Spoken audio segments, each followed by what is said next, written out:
estrellar contra la realidad. Que la realidad no es lo que usted quiera, no es lo que usted le hayan contado, no es lo que usted le parezca hermoso estéticamente o moralmente, sino que la realidad es lo que hay ahí, y que contra esa realidad se va usted a estrellar. Ese es el método pedagógico, es decir, que eso demuestra hasta qué punto los griegos estaban efectivamente preocupados por la realidad convivencial de la educación y también la necesidad, digamos, de organizar la instrucción y la educación en forma de creación de ciudadanos. Esta mañana se hablaba efectivamente de similaridades que a veces pueden parecernos incluso a lo mejor escandalosas. Es decir, hombre, es que hay una tónica en que en la educación, digamos, que propone una república bien intencionada, y el nazismo, y democracias socialdemócratas, y todo eso, todas tienen unos constantes. Claro, porque la educación moderna es ya un logro de la civilización, no de las diversas culturas. Es decir, hay un error en que esta cosa que dice choque de civilizaciones, estas cosas que dicen, no, civilización no hay más que una. Culturas hay muchas, civilización no hay más que una.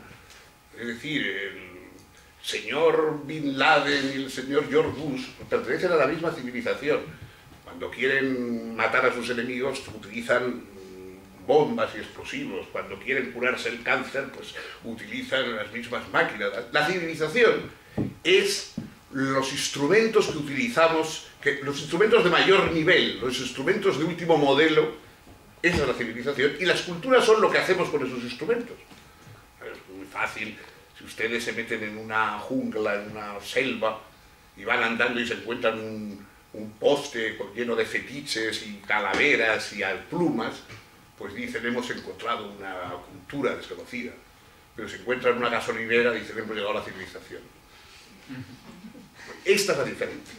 Entonces, la educación, las técnicas, la necesidad de crear sujetos ciudadanos es un logro de la civilización. Ya no sirve lo que no son sujetos ciudadanos. Lo que no eran sujetos ciudadanos no basta en ningún estado. Ni en los estados totalitarios, ni en los estados democráticos, ni en los estados avanzados, ni en los estados, todos necesitan formar sujetos. Hasta para dar órdenes hace falta educar sujetos. Y por eso el sujeto es un producto obligado de la sociedad moderna. Lo que pasa es que, claro, hay sujetos y sujetos, y hay formas de educar a los sujetos muy distintas.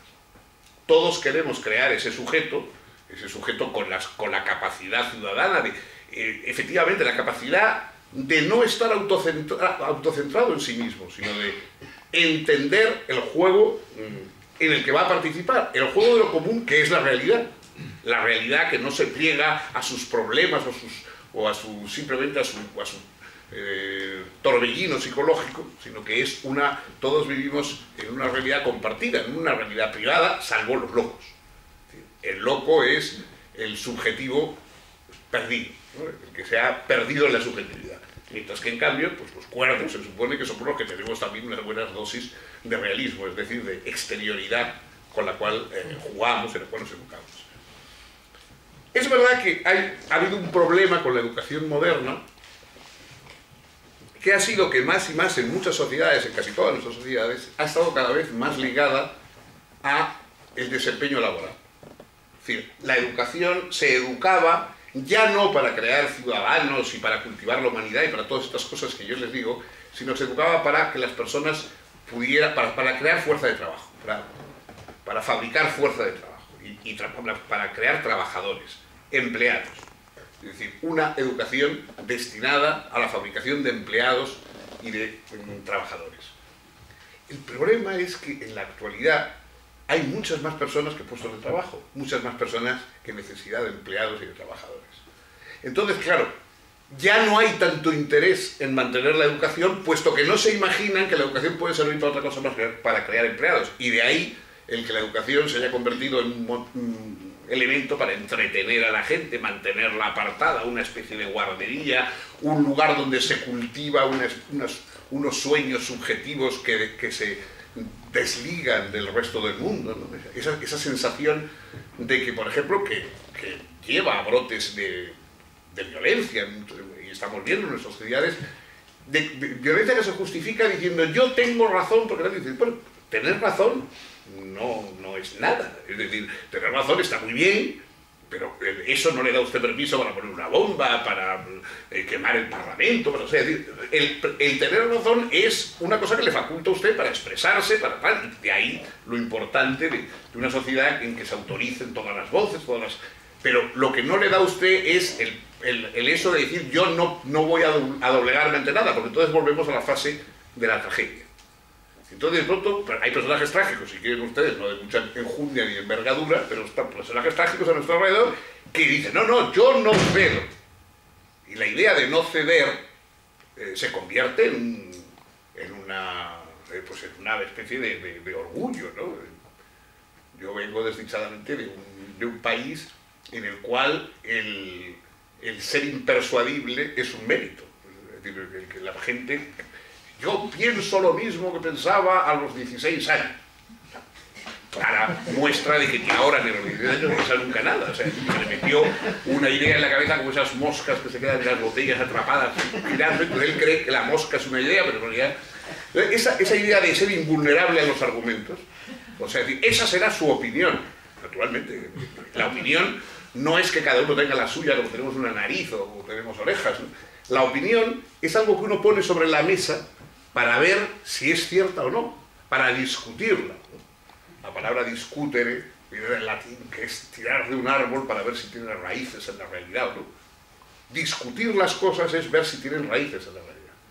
Entonces, la educación debería, en nuestro tiempo, desligada ya, naturalmente, que crear personas capaces de llevar a cabo labores delicadas, intelectuales, mecánicas, etcétera, es importante. Es decir, personas capaces de desempeños laborales útiles en la sociedad. Pero sobre todo, en una democracia es imprescindible crear personas capaces de persuadir y de ser persuadidas, de entender las demandas inteligibles de otros y de exponer sus propios proyectos o demandas sociales de una manera inteligible a los demás.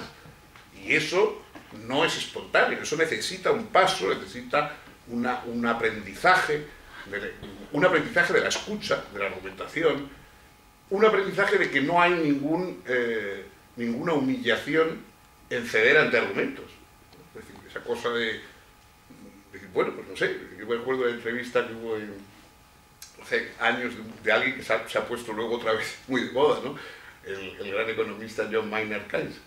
Entonces un periodista un día le decía, pero profesor Keynes, usted hace 2 años proponía una solución completamente diferente a la que dice hoy, tenía una idea de lo que había que hacer distinta a la que hay ahora y tal, ¿cómo puede ser eso? Y tal. Keynes le dijo, pues tiene usted razón, ¿sabe lo que ha pasado?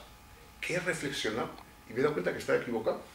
Y yo cuando me doy cuenta de que estoy equivocado, cambio de opinión. Usted es una hacer en ese caso. Esa es la idea de decir, claro.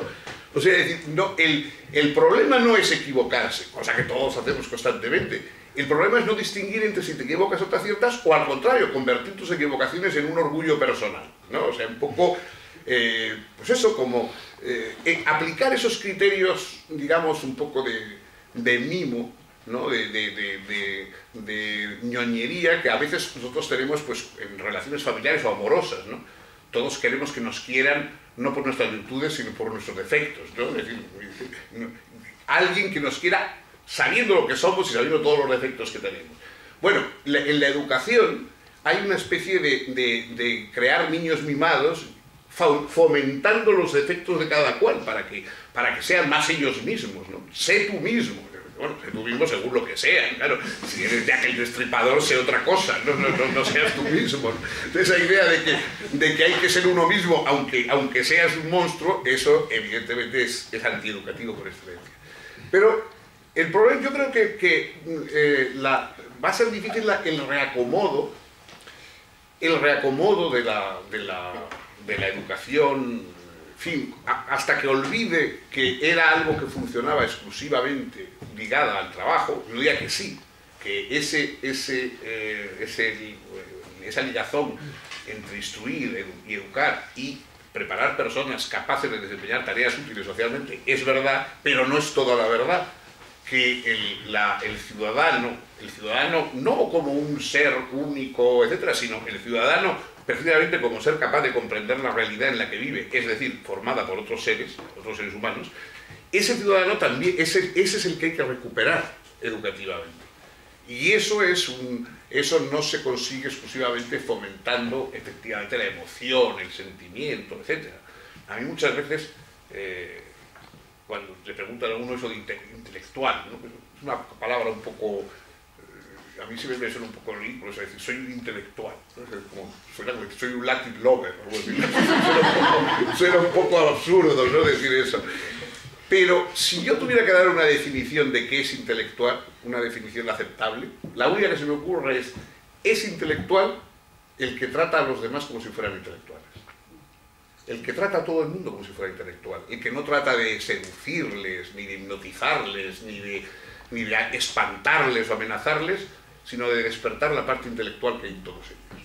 Sino que se dirige a la parte intelectual que hay en ellos.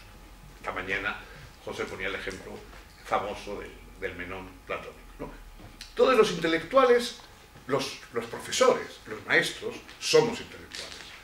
Probablemente hay otros educadores que tienen otros vías, ¿no? Los padres, los familiares, etcétera, educan en buena medida por identificación afectiva, no es solo intelectual, es otra cosa. Pero es fundamental que haya alguien que eduque intelectualmente, es decir, que despierte, que hable, que se dirija a la parte intelectual del neófito y que se dirija a él de tú a tú, no porque sean iguales, porque precisamente la primera cosa que aprenden las personas inteligentes es que no somos iguales intelectualmente, que hay quien sabe y quien no sabe, que hay quien canta y quien no canta, quien toca el piano y no toca el piano. Es decir, nosotros, el discernir es el comienzo de la inteligencia. Entonces, hablar con alguien y despertar su inteligencia no es decir todos somos exactamente iguales, tu opinión vale tanto como cualquier otra, etcétera, etcétera, ¿no? Sino, más bien, recogiendo aquel verso que recuerdan ustedes de Antonio Machado, ¿no? No tu verdad, la verdad, y ven conmigo a buscarla, la tuya, guárdatela. La educación es una apuesta por la verdad, por la búsqueda de la verdad y por el deseo de la verdad. Es verdad que en los saberes objetivos científicos hay un contraste para saber la verdad, que es las pruebas de la realidad, la realidad con sus pesos y sus medidas y sus resistencias, etc. La realidad natural, la realidad física, objetiva, es un contraste, y entonces por eso las batallas entre científicos se dirimen con experimentos, no a tiros, ¿no? La realidad de alguna forma sanciona con su respuesta, ¿no?, el experimento válido del que no lo es. En cambio hay otras cosas que no tienen ese refrendo en una realidad exterior, por ejemplo, las cuestiones de valores, de convivencia, qué es prioritario, la solidaridad o el desarrollo económico, cosas por el estilo. Todo eso es lo discutible. Es verdad que eso es lo que hay que discutir, lo que hay que razonar, lo que hay que abrir el camino para persuadir y ser persuadidos. Y eso solo se consigue con la educación. Es imposible que se lleve a cabo una tarea civilizatoria en el sentido culturalmente más aceptable, o que nosotros queremos aceptar el término, si no hay una formación educativa adecuada, una formación en la que hoy, por muchas cosas, no se puede dar. Pero entre otras cosas, hoy no se da, incluso en los países en que abundan los fondos, etcétera, porque la buena educación es muy cara. La buena educación universitaria, etcétera. Todo eso son cosas caras, ¿no? Y entonces, cada vez más, pues, los estados tienden a buscar sponsors privados en la universidad, en todo tipo de enseñanzas, para descargarse de ese gasto. Pero claro, los sponsors privados pues ponen sus condiciones. Es decir, muy bien, yo pago la educación, pero le digo a usted el tipo de persona que quiero, que no es ese ciudadano, no sé qué, sino que es un empleado, un trabajador para mi empresa, que responda a este perfil.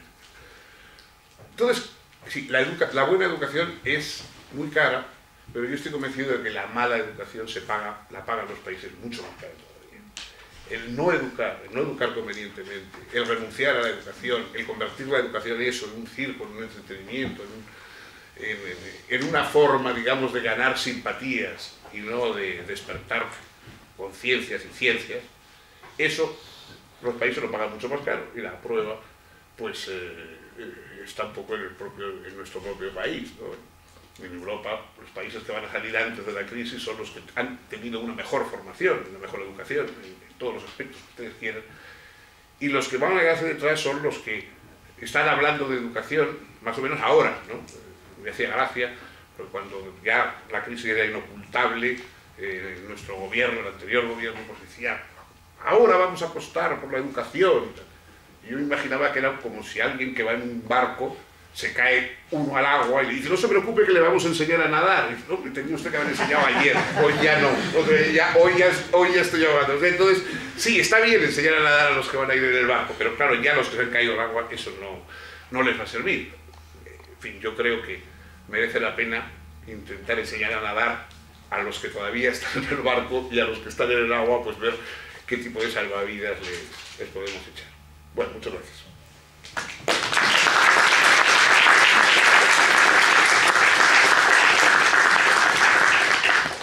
Bien, muchas gracias por esta magnífica conferencia. Y ahora seguramente hay muchas preguntas. ¿Quién quiere empezar?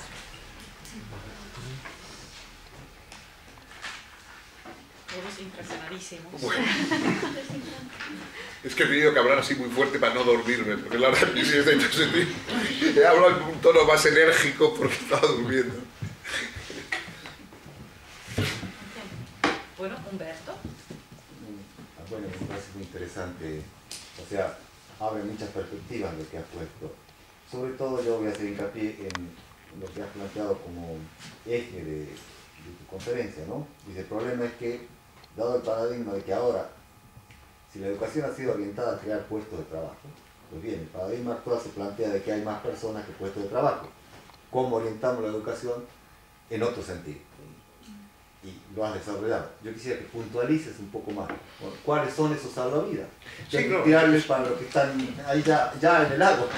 Yo me encantaría poder decir, en fin, cosas que te ocurrirán a ti igual que a mí, pero no lo sé. Es decir, quiero decir, está tan ligado la idea de la escolé. La escuela venía directamente de ocio, era el espacio donde uno estaba en la escuela porque no estaba teniendo necesidades o presiones laborales.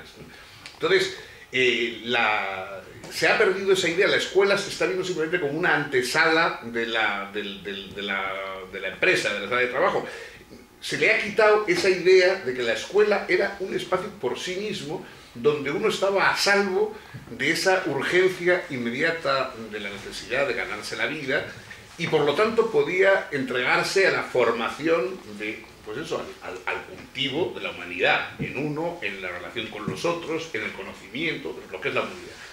Entonces, claro, ahí estaba el valor de la escuela, y por eso, si tiene algún sentido intentar conservar a los niños, o a los niños y a los jóvenes, ¿no?, el mayor tiempo posible en la escuela, es porque ese tiempo es, digamos, el más enriquecedor. O sea, no hay ninguna prisa en dejar eso y ponerse a trabajar, salvo que, claro, se haya perdido el sentido de lo que era la escuela, y por lo tanto, como es irrelevante, antes o después hay gente que lo que quiere es irse de allí, aunque sea pues a lo que sea, ¿no? En España, por ejemplo, pues había algunas zonas, algunas regiones, Baleares, por ejemplo, por decir alguna, que las que eran los jóvenes, los adolescentes, estaban muy deseosos de dejar enseguida la escuela, y tenían todas las facilidades para ello. ¿Por qué? Pues porque un chico de 16, 17 años se podía ir a servir copas por la noche en los bares a las turistas, lo cual es más divertido, desde luego, a los 16 años que estudiar matemáticas, y incluso rentable económicamente, no estaba mal. Claro, el problema es que llega la crisis, los turistas ya desaparecen o no van con la vida tal, cierran los locales, y entonces hoy hay jóvenes con 28, 29, 30 años que no saben hacer nada, más que servir copas. Entonces, probablemente eso viene por ese haber dicho, no, ¿para qué me voy a quedar si es perder el tiempo? Si ya voy a ganar 3.000 euros al mes en un bar.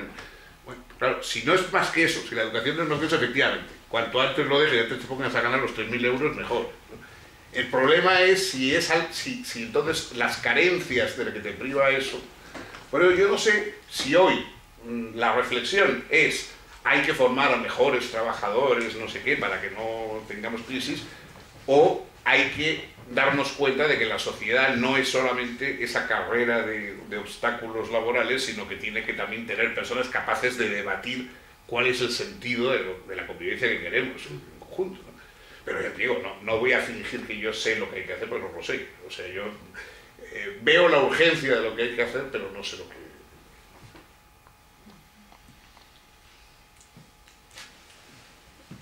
¿Quién más? Pero la respuesta podría ser la misma. Si la escuela vuelve a su misión de enseñar a ser humanos, a enseñar conocimientos, a enseñar reflexión, a la vez se hace más flexible, lo que decíamos, se puede adaptar a una nueva situación y además por lo menos se conserva y se desarrolla la humanidad del joven, lo cual es una manera digna de tratar a otros. Bueno, eso es los principios, sí.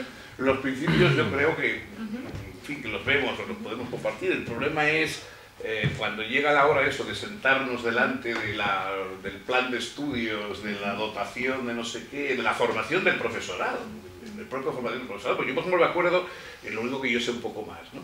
En el tema de la enseñanza de la filosofía. Entonces yo hice un librito con la intención de que fuera un manual para historia de la filosofía, para cursos superiores de bachillerato, incluso primeros de universidad, ¿no? Se llama Las preguntas de la vida. Bueno, entonces luego me reuní con bastantes grupos de profesores, etcétera, para que me dijeran lo que opinaban. Y claro, ellos me decían, no, es que los primeros que no quieren que fomentemos este tipo de reflexiones un poco más abstractas, etcétera, etcétera, son los padres. Los padres nos urgen a que el niño tiene que aprobar la selectividad, me da lo mismo, ¿no? Lo importante es que apruebe la selectividad y no que aprenda filosofía, que aprenda no sé qué. Entonces, claro, ahí había una presión social que hacía que todo eso fuera visto como algo negativo. Por ejemplo, yo, para mí, lo que me cuesta más, como profesor de filosofía, cuando lo era, digamos, lograr que se despertara la capacidad de abstracción de la gente. O sea, la gente tenía ideas, pero no tiene capacidad de abstracción. Yo, por ejemplo, me gusta mucho así poner ejemplos, algunos quizá un poco chuscos o lo que sea. Me daba cuenta de que el ejemplo podía ser ilustrador, pero la gente se quedaba solo con el ejemplo, no elevaba de ese ejemplo a la abstracción que yo lo que quería transmitir. Entonces, la dificultad para abstraer, que se ve constantemente en los debates públicos, etcétera, la imposibilidad, la incapacidad para abstraer cosas que tengan un sentido, ¿no? Digamos, o sea, es que si no hay capacidad de abstracción, no hay celebración superior. Entonces, no sé cómo. Y eso me parece difícil. Y ya te digo que esos a veces eran los propios padres, etcétera, los que decían, venga, a mi niño no le meta usted en estos líos, ¿no? Es decir, o sea, enséñele cómo se hace el agujero con la tuerca. Quería preguntarle hasta qué punto la mala educación de los políticos, la nula educación de los políticos, es la que ha motivado, al menos en España, usted que está mucho mejor, el desastre que hay de la educación en España. Bueno, es que, claro, comprendo que hay esa especie de consenso de lo malos que son los políticos y lo buenos que somos los ciudadanos, pero claro, yo recuerdo nada más que en democracia políticos somos todos. Todos somos políticos. Es decir, los políticos no son una casta especial que ha llegado en un platillo volante para amargarnos la vida a todos con sus complots, sino que políticos somos todos nosotros. Los políticos que hay en ejercicio hoy son nuestros mandados, aquellos a los que nosotros les hemos mandado mandar. Y entonces, si los políticos de hoy son muy malos, peor seremos nosotros que les hemos elegido, que les tenemos ahí, que les toleramos, que no los cambiamos, ¿no? Una de las cosas más tontas, había varias, pero una de las cosas más tontas que decían en los indignados del 15M era, no nos representan respecto a los políticos. Hombre, claro que nos representan, eso es lo malo. Si no nos representaran, nos darían igual. Es decir, a mí, los políticos de Nueva Zelanda, como no me representan, no me importa. Me importan los de mi país porque sí me representan. Entonces, el problema no es que no nos representen, sino que nos representan y nosotros quisiéramos que nos representaran de otro modo, que nos representaran otros y no sabemos qué hacer. Ahí está el problema, ¿no? Entonces, los políticos efectivamente son malos, pero claro, lo que no sabemos es si la parte peor de los políticos es lo mucho que se parecen a quienes les han elegido, que también pudiera ser.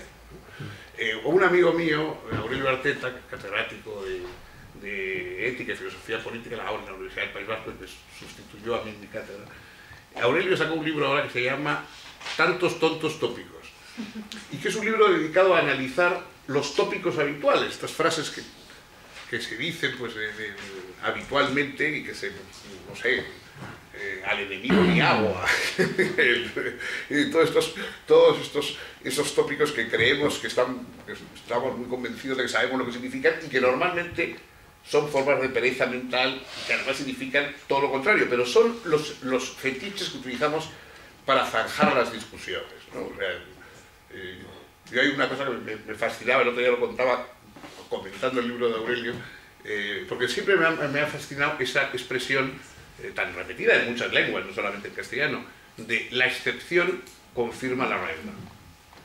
Pues digo, vaya tontería, ¿cómo va a ser que la excepción confirme la excepción? En todo caso, si hay muchas excepciones, nos acabó la regla. Es decir, la regla buena sería la que no tuviera ninguna excepción, ¿no? Por ejemplo, todos los hombres son mortales. Eso sí que es una regla, ¿no? Es decir, o sea, pero en cuanto empieza a haber excepciones y resurrecciones y tal, ya no, la cosa no funciona igual. Entonces, un día indagué un poco, y claro, en latín hay una frase de la retórica clásica que es exceptio probat regulam. Es decir, la excepción pone a prueba la regla, desafía la regla, la compromete la regla, ¿no? El probat, entonces, algún tonto de estos que le gustan a Ricardo, un pedagogo probablemente, pues tradujo probat por prueba, ¿no? Con prueba, y ya está. Y a partir de ahí todo el mundo lo repite. Es que la excepción confirma la regla. ¿Por qué? Ya el por qué nadie se lo pregunta. Entonces, el discurso político, pero no solo de los políticos, etcétera, está lleno de este tipo de frases hechas que en el momento que rascas un poco te das cuenta de que dicen lo contrario de lo que quieres decir o de que cortocircuitan el pensamiento sobre las cosas. Bueno, pero sin embargo ahí están. O sea, yo creo que en buena medida, por ejemplo, la educación sería luchar contra estos tontos tópicos de los que hablaba Aurelio. ¿Sí? Yo tengo como más como reflexiones respecto a toda la charla de ayer y de hoy, ¿no? De que no se habla mucho de la técnica.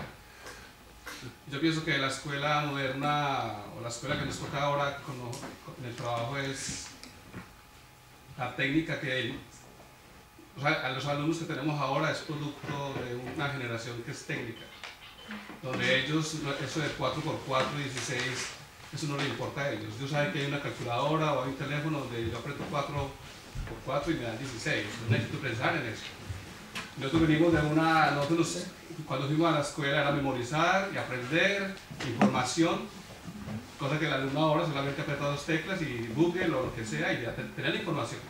No necesitar aprender el presidente de España en el 70, quién era, sino que ya eso está ahí, es así. Ya. Entonces el problema no es ahora a los alumnos entregarles lo que nos dieron a nosotros, de información, no. Sino cómo usted busca la información, a ver. No, ¿y cómo se distingue la información verdadera de la información falsa? Porque el problema es que efectivamente hoy nosotros estamos hiperinformados. Eso, bueno, ya hace años que se hablaba de esto, ¿no? De cómo la diferencia de la escuela como fuente de información, es decir, antes cuando alguien, por ejemplo, iba a la escuela, pues allí descubría, por ejemplo,